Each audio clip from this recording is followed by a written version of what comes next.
Ah. Hmm? Ah. Yan ang trabaho ng lalaki. Nangagat.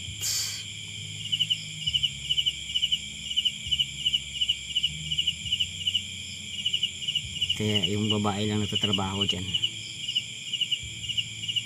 Sakit agad. Sakitin mga gato eh. Hmm?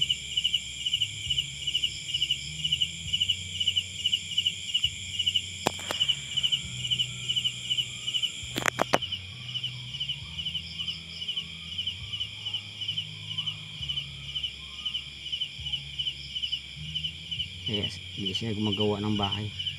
Nakabantay lang ito. Nangagat lang mga lintik. Masakit din.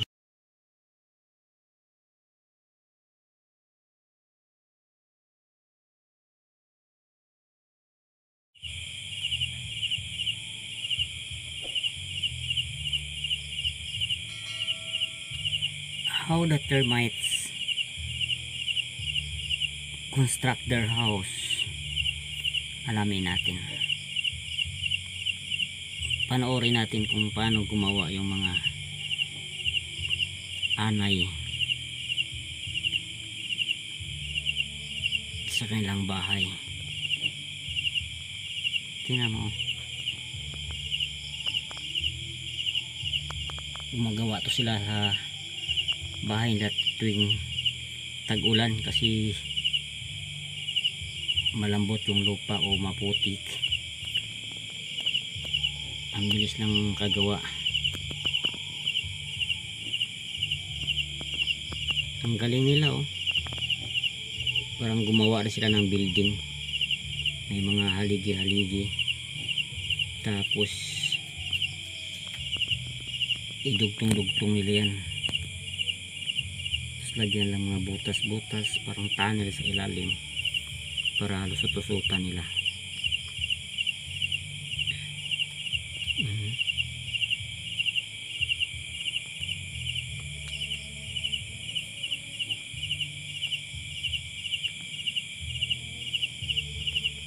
Tingnan mo yung mga babae. Itong mga babaeng anay, itong puti yung katawan.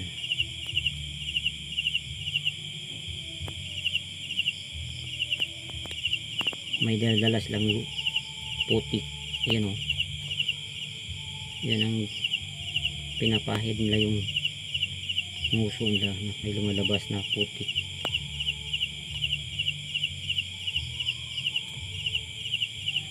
Yun ang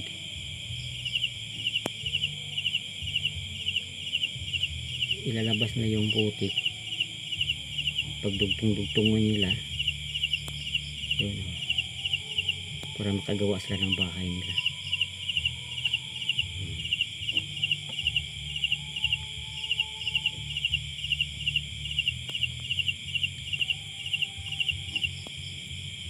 Titingnan natin yung lalaking anay. Kung ano ba yung papel ng lalaking anay. Ito yan. Ito yung lalaki, yung malaki yung ulong pula.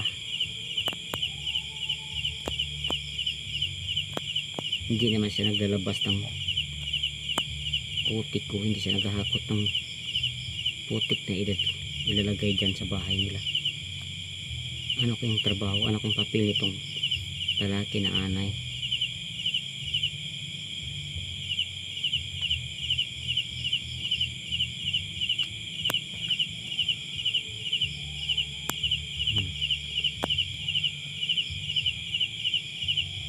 Baka formal lang to siya.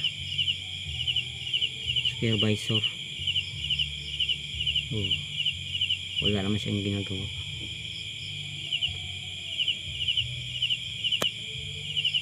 Kasi yung babaeng termites lang ang gumagawa ng bahay. May daladalang mga putik.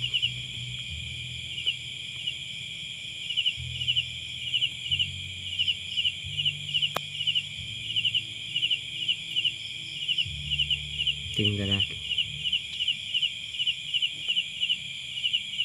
Yan o. Wala naman ginagawa yung lalaki. Palagi ko gwardiya lang siguro yung lalaki. Yung babae lang nagtatrabaho.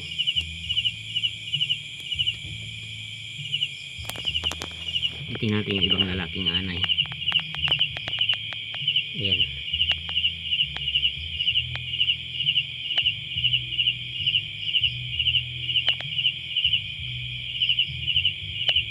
Wala rin ginagawa yung lalaki. Nakabantay lang siguro siya.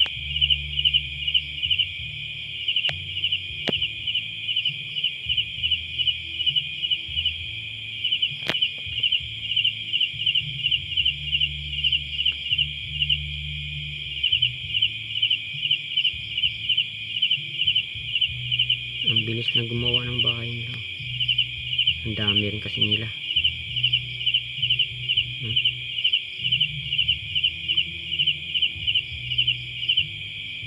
Dami naghahakot ng putik. Nagtugtong-dugtong lang yung dala nilang putik. Dito.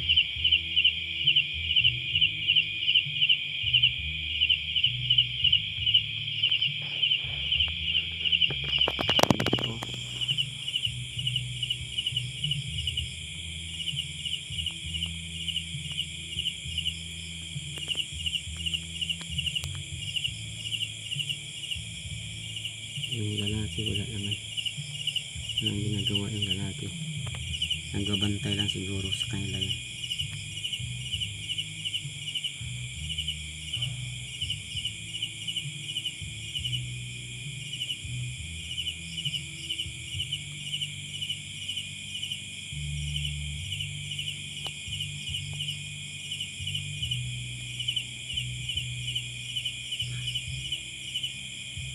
Pag gumagawa sila ng bahay sa gabi, kasi pag sa gabi walang mga insekto o mga ibang hayop na kumakain sa kanila, kagaya ng manok. Kinakain to ng manok eh, kaya pag araw sila gumagawa nakikita sila, kaya di sila gumagawa ng araw. Tuwing gabi lang sila gumagawa ng bahay. May bahay na silang luma ito, nagdagdag na naman sila.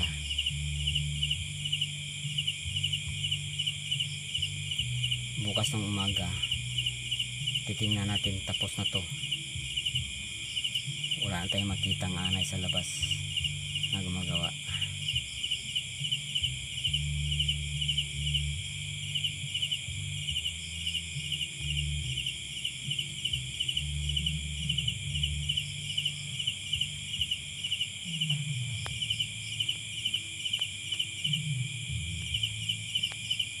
Yun,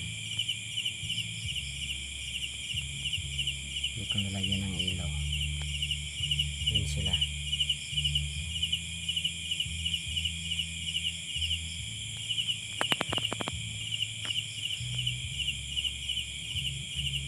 Ang dami nila oh.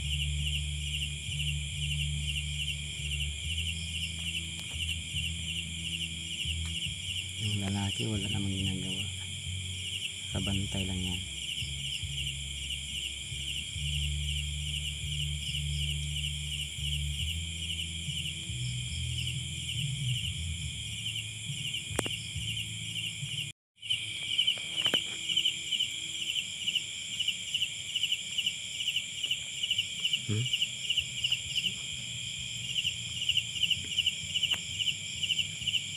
Ito yung trabaho ng lalaki oh.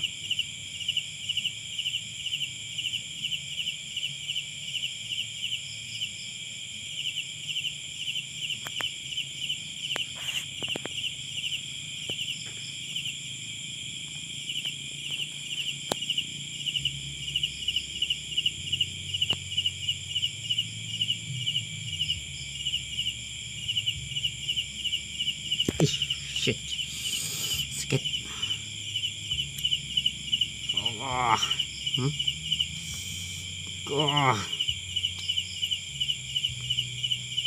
Yan ang trabaho ng lalaki, nangagat.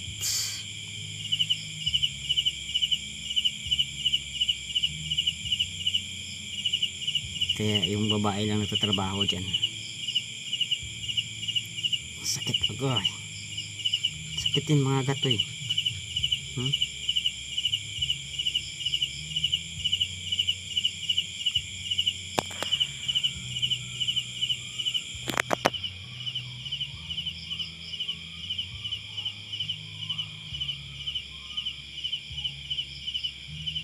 Kaya hindi siya gumagawa ng bahay.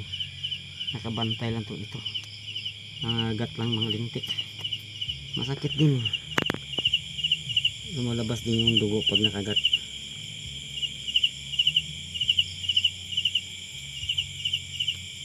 Kaya yung mga lalaki, yun, kabantay lang, kabalis kanila.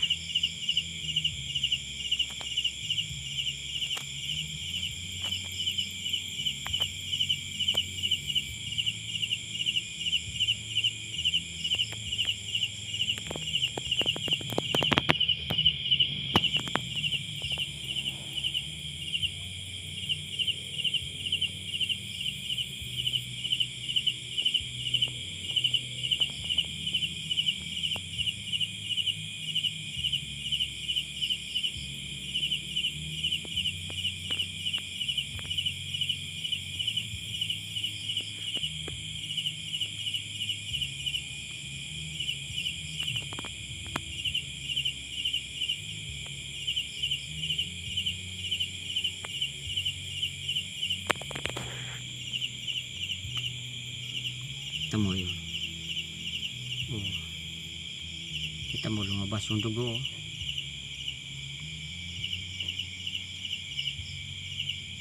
Dugo yan.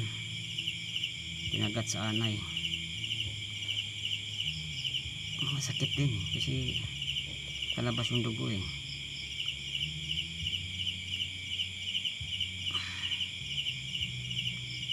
Pinagat sa anay ito eh.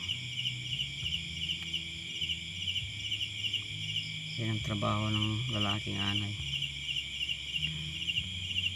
Nakabantay lang sa kanila.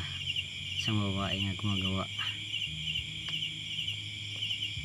Nakagat siya pag may gumalaw doon sa bahay nila. Nakagat niya. Tama, nakagat yung daliri ko. Mabas yung dugo.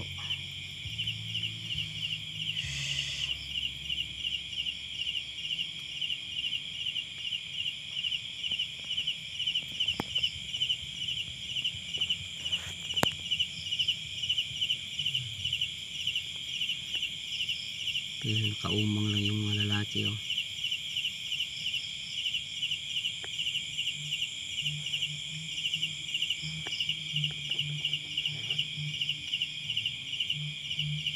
Kasi pag ginalaw mo yung bahay nila, kagatin na kaagad.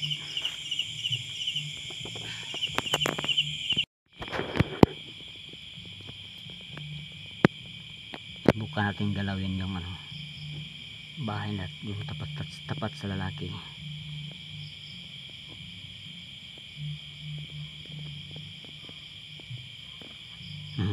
Nangagat yung mga babae kaso lang wala naman siyang ngipin na pangkagat, hindi kagaya sa lalaki may dalawang ngipin parang ngipin yung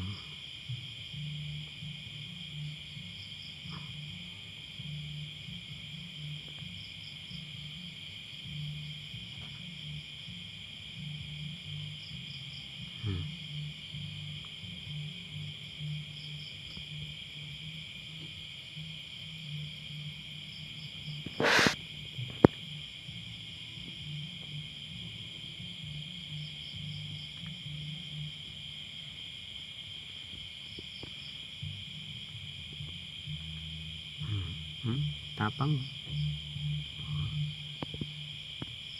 Kaso lang matigas din niya makagat.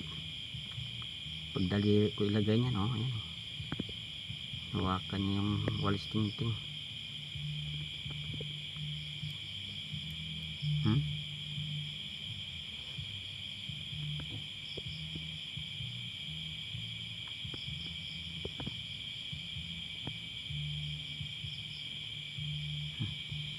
Sigurado pag daliri ko ilagay ito tudugo na naman to pag ilagay ko yung daliri, kakagatin niya yan.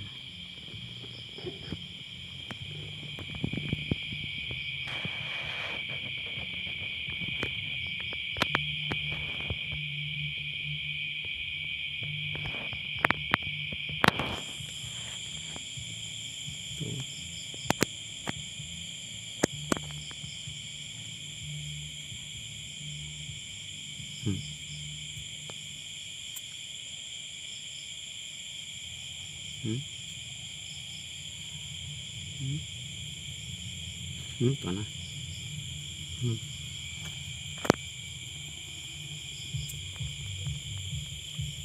Bilis ko agad.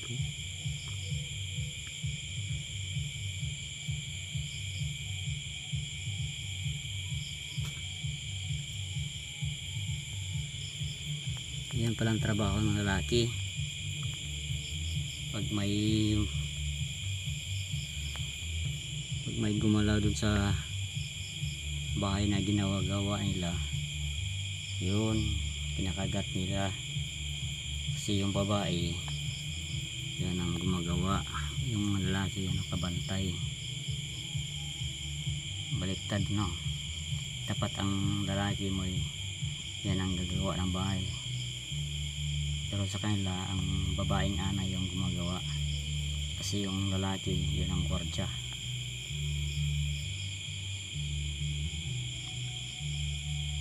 So kinagat yung daliri ko, di tugo. Dinalaw ko kasi yung mga lalaki.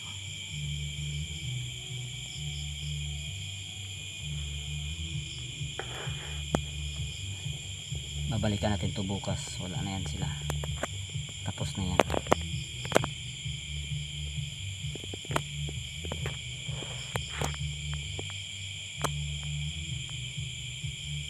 Ganda kasi pag araw o pag gabi nila ginagawa to, walang nangangain sa kanila. Isa nakikita ng mamanok o mga ibon, kasi pag nakita to ng ibon bubosto sila tsaka sa manok, kinakain to sila kaya gabi alam ng tulog na yung ibon tsaka yung mga ibang insekto rin tsaka manok, libre sila pag gabi.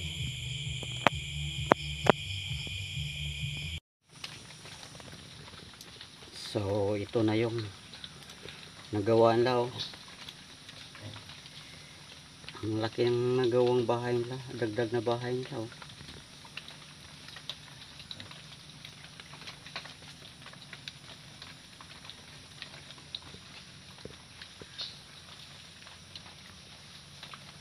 Ang bundok na. Ang bilis na nakagawa.